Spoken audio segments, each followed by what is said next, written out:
It's the midseason point. Let's crown Syracuse football's MVP.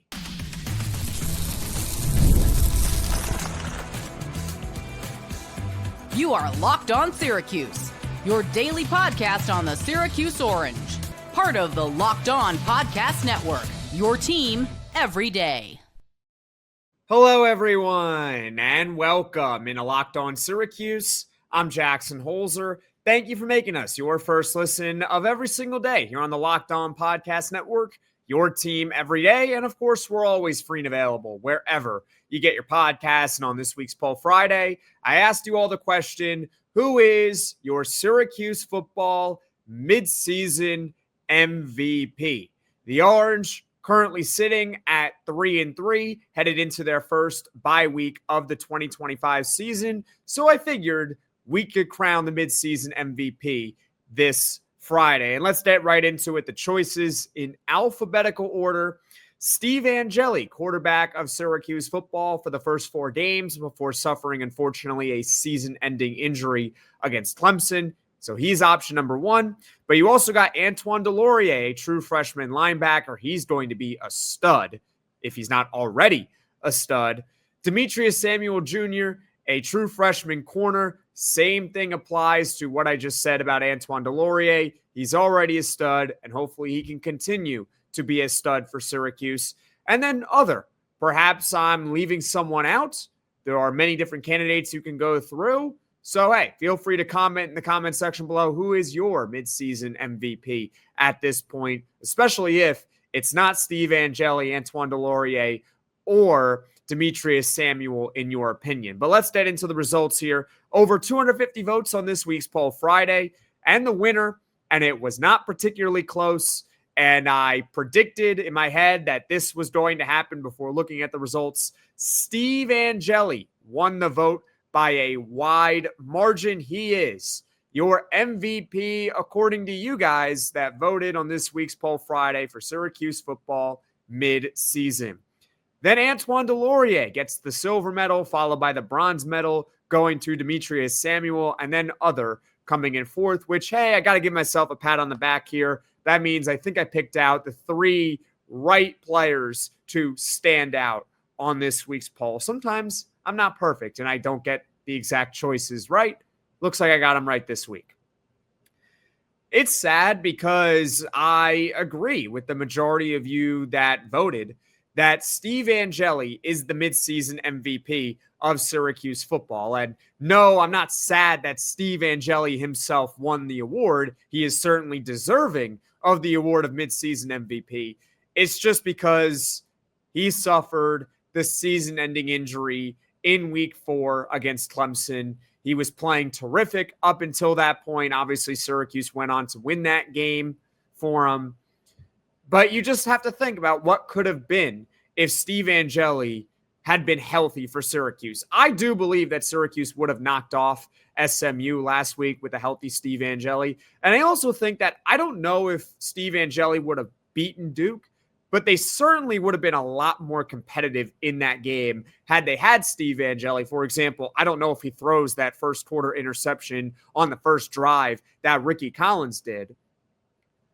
But that's neither here nor there. Steve Angeli is out for the remainder of the season, but Angeli's performance should give a lot of fans a lot of optimism. Not for this year, but for future years, of course. We can go over the numbers real quickly. His stats through 4 games, 63% completion percentage, pretty good. Not great, but it's fine. It works, 63%. Over 1,300 passing yards, which at the time led the entire nation. That's right. He was going to essentially have another Kyle McCord type season, which I didn't think was possible, but Steve Angeli was really on his way to having a terrific year for Syracuse football. 10 touchdowns, 2 interceptions. And I think beyond just the numbers with Steve Angeli, because the numbers are great, he was really tough. This kid is tough as nails. How many times did we see Steve Angeli take a big hit, whether it was in week 1 against Tennessee and even week 2 against UConn? UConn was getting a lot of pressure on Steve Angeli, and he was struggling through most of that game. But how many times did we see did we see Steve Angeli get knocked down and get right back up. Felt like there were a few of those moments every single game that Steve Angeli played in this season. And fortunately, because the injury happened so early in the year, it only happened in the fourth game of the season, Steve Angeli will most likely get another year of eligibility, essentially meaning that 2025 does not count for him. So he could return to Syracuse for 2026, which would have been his final year. But because of the injury, now he could also return to Syracuse possibly in 2027. I do believe that it is still pending NCAA approval and that Steve Angeli still has to submit a waiver for it, but he fits all the criteria. This is not a Kyle McCord situation where he has to appeal and he played in too many games to qualify for a red shirt. No, Steve Angeli got injured in the fourth game. That is certainly within the rules of the NCAA. It is all but a guarantee that Angeli will get another year of college eligibility if he hasn't already gotten it already. So without question, Steve Angeli is the midseason MVP of Syracuse football. Agree with me? Disagree with me? Feel free to comment your thoughts in the comments section below. Coming up, we'll talk about the two building blocks for Syracuse on defense. So stick with me here on Locked On Syracuse. It's almost the weekend. Time to look back and crown this week's MVP on Who Delivered, powered by DoorDash. Just like you can win every Saturday with DoorDash Streaks, saving more every time you order. These players delivered when it mattered most. Let's break it all down. And for Syracuse, let's do it.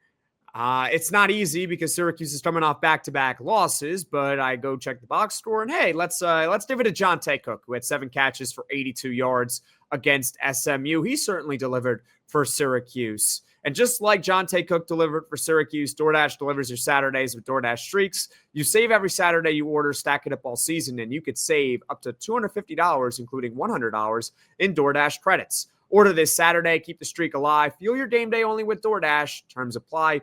Promo period through November 18th. This episode is brought to you by Mazda's Moving the Game Forward. For those who believe it's not just about playing the game, it's about redefining it. There are moments that do more than put points on the board. They move crowds, move culture, and keep moving the game forward. This week's moment that moved the game forward for Syracuse, yes, they lost to SMU, but there was a moment in the fourth quarter where it looked like they actually might have a chance. And that was when the defense forced a safety, which then led to a Syracuse touchdown on the following drive, got Syracuse somewhat back in the game. And when you follow what moves you, the unexpected is only the beginning. And just like there's more to every highlight, there's more to a Mazda vehicle. Mazda, move and be moved. Steve Angeli's performance prior to the injury is certainly a big positive for Syracuse in 2025.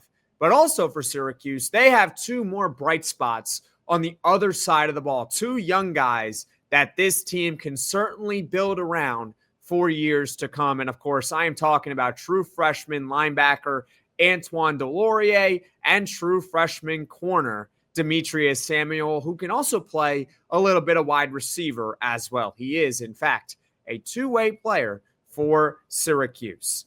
And we've gone over this before here on Locked On Syracuse, how Antoine DesLauriers and Demetres Samuel are the two big priorities for Syracuse this offseason on defense. In fact, they're really the only two guys that Syracuse must focus on this offseason in terms of keeping out of the transfer portal. It does remind me of Syracuse basketball in the offseason when we were talking about this on the show here, how there were only about 2 to 3 guys you can argue that Syracuse basketball really needed to keep on its roster for the following season. And to Syracuse basketball's credit, they did exactly that. They kept Donnie Freeman, they kept J.J. Starling, and they turned over the rest of the roster. Same type of deal with the Syracuse football defense. Now, I imagine Syracuse is not going to have 9 other new starters alongside Antoine DesLauriers and Demetres Samuel on defense next year. But Samuel and DesLauriers are the two guys that the Orange absolutely have to keep this offseason. And it might not be easy. There could be some schools out there, some pretty big ones out there that are going to try to poach those guys in the portal come January. DesLauriers, second on the team right now in tackles with 28. He is pacing for 56 this season. That is more than what Marlo Wax and Michael Jones had as true freshmen at Syracuse. And those guys were pretty good when they were at Syracuse.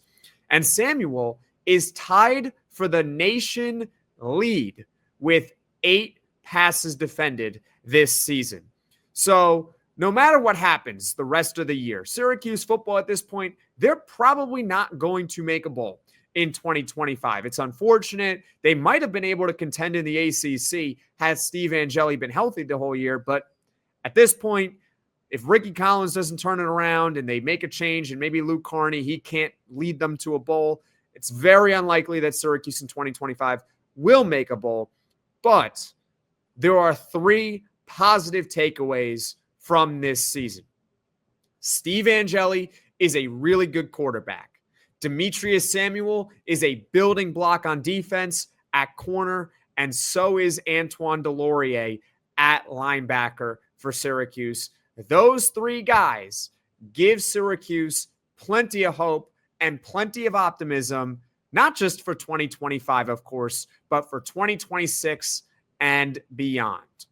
Comment your thoughts in the comment section below, your midseason MVP of Syracuse and the long-term future of this program. What do you think the ceiling is for this team in 2026, assuming they have Steve Angeli fully healthy, Antoine DesLauriers and Demetres Samuel are back with Syracuse next season? Comment your thoughts in the comment section below.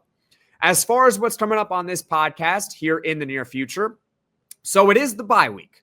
There will not be a post-game reaction show on Saturday because, well, there's nothing to react to with Syracuse, right?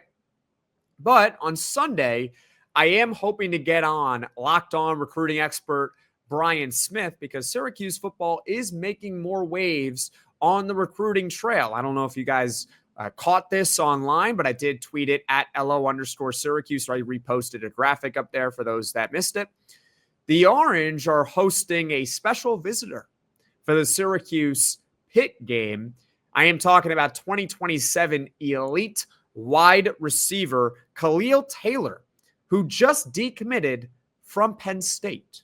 So he's available, and the Orange are one of the front runners to get the elite wide receiver. And hey, after getting Calvin Russell and some of the other great recruits that the Orange have in 2026, just because Syracuse is competing with schools like Oregon and Ohio State for Khalil Taylor does not mean that you should count out Syracuse. So hopefully we can get on Brian Smith on Sunday to talk more about Syracuse football recruiting. But regardless, we will be back on Monday with a full episode of Locked On Syracuse. We're going to get you ready for Syracuse and Pitt next Saturday, of course, and also next week.